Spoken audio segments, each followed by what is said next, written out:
Hello, good morning. How's everyone doing?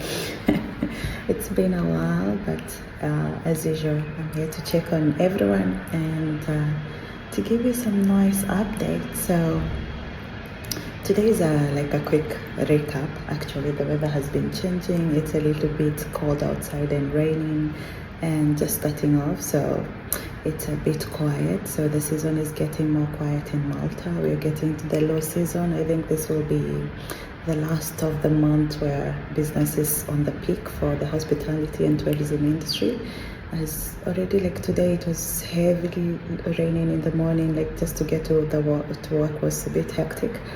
But so the season continues, as I understand from here and the locals here, that it will get rainy, it will get cold, so it will not be very suitable for everyone to be visiting and having all this fun. But there is a good part of that.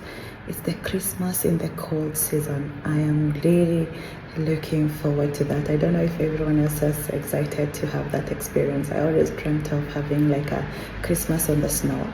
Well, this year might not be that way, but having that Christmas season and it's cold and the festive season, I think it's bring a little bit of coziness and a whole vibe of calmness, like a showers of blessings.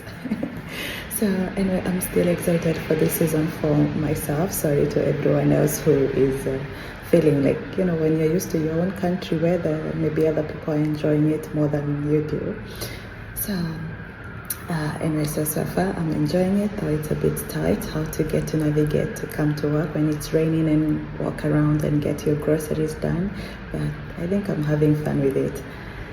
And so that's the best part of it. But today I have a different story. So far I'm 5.5 months here in Malta. And now, after the whole struggles, I told you the part one, the part two, which are the whole struggles of getting settled in.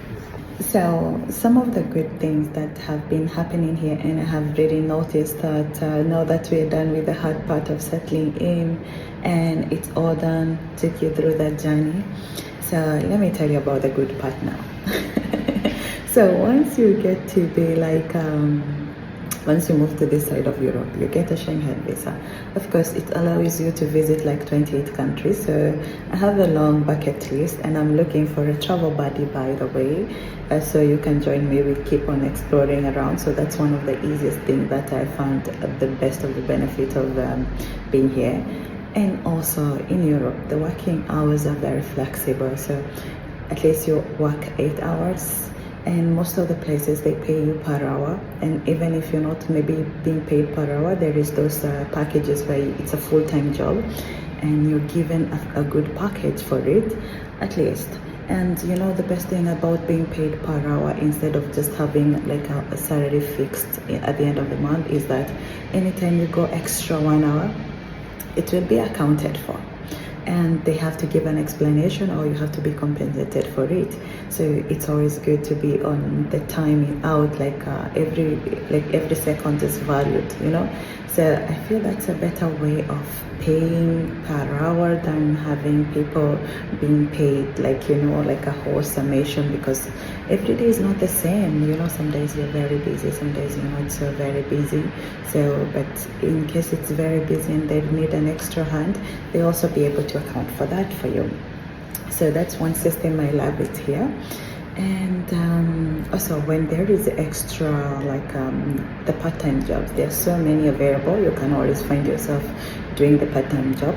Currently I haven't started doing any extra outside my workplace, only maybe like sometimes when there is a lot of audit and paperwork that have been happening, and I can do maybe 1 or 2, 3 hours, but not external. But I know colleagues who are here and they do a lot of part-time. Even when I'm walking around the street, like going home or here and there, I find a lot of posters. People will be asking you, do you want a part-time job here and there? So that's another thing. At least the opportunities are not limited to just your job. And also the visa you get, like Dubai, when you get your visa, you're only entitled to work for your employer. You cannot do other jobs.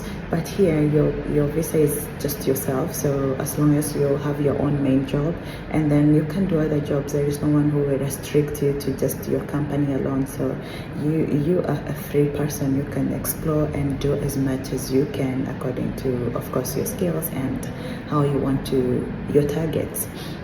So that freedom gives me a lot of joy, and it's a sense of an achievement because I really feel so independent being on this side in terms of my work flexibility, working like 8 hours. Like in Dubai, we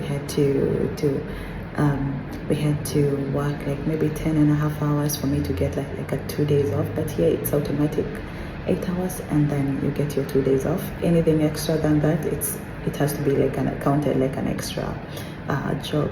Yeah, so that's a good thing about the working conditions. They're very better here. And also another thing, like the housing, it's very affordable. It's very affordable, honestly. There is, of course, there is the high, the low, the lowest, the shared, the places you don't want to go. There is a lot of choices, but I would say even for a middle, like a middle level, there is a lot of jobs. Like the housing is affordable. You can find yourself a good housing and you can pay for it upfront. You take a contract for a year and you're good with it. In Dubai is another case. When you take a house, by the time you're getting the housing contract, it's also very expensive. The process of getting the house, and the housing is super expensive in Dubai compared to here. So I feel very good. Like even when I account for the same amount of money that I could have spent in Dubai, I wouldn't be able to afford the lifestyle that I'm having here to the one that I was having in Dubai, mostly with the housing, also the transportation. So here, in case you don't have a car yet, or you want to have like a transportation, it's accessible. It's free also. There is the free buses to almost every point of this country, and they're very timely. Like they are okay. The buses used to delay, by the way. Let me not lie. But at least you can count on the bus to get to your work. It's very convenient. Maybe some delays here and there, but they are very accountable, and you can pay for the direct buses like I used to use. If your point of work and where you're going is, there is an option of having a direct or on-demand bus where you pay, and the bus will just be going direct to one point to another without stopping over. Then you can pay for it, and it will also be on a cheaper rate. So like if you're already a resident, you get a discounted rate. So the transportation, the housing, the working hours, those are one of the best. And of course, having the Schengen visa where you can be flexible to visit a lot of other Schengen countries around. It gives me a lot of joy. At least now I can reap the benefit of having to go through the struggle. So is it our journey? Yeah, I'm loving it.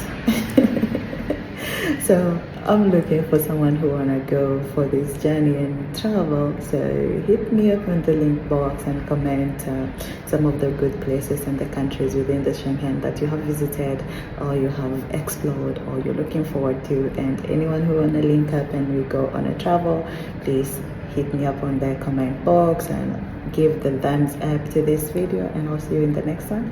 Have a lovely day and stay safe. Bye.